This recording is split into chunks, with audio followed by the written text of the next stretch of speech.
مسلمانوں خبردار ہو جاؤ، ان تین موقعوں پہ کبھی بسم اللہ نہ پڑھنا ورنہ تباہ و برباد ہو جاؤ گے۔ خدا کی قسم ثواب ملنے کی بجائے الٹا تمہیں گناہ ملے گا۔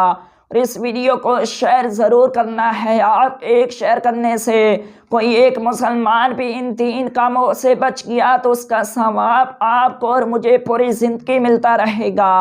اور اگر آپ اس ویڈیو کو شیئر نہیں کرتے تو لوگ بھی ان تین موقعوں پہ بسم اللہ پڑھیں گے، کیونکہ آپ کو پتہ ہونے کے باوجود اس غلطی کے بارے میں دوسرے لوگوں کو نہیں بتایا۔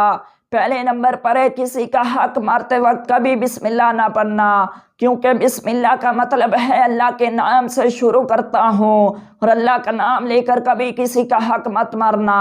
نمبر 2، کسی ناپاک یا گندی جگہ پہ بسم اللہ نہ پڑھنا، یعنی باتھ روم یا شراب کی محفل میں، ورنہ تباہ و برباد ہو جاؤ گے۔ نمبر 3، کبھی حرام کاروبار کرتے وقت یا حرام کا لقمہ کھاتے وقت کبھی بسم اللہ نہ پڑھنا، ورنہ تباہ و برباد ہو جاؤ گے۔ دوستوں، اس ویڈیو کو آگے ضرور شیئر کریں، اور ایسی مزید ہماری ویڈیو دیکھنے کے لیے ہمارے چینل کو سبسکرائب کر لیں۔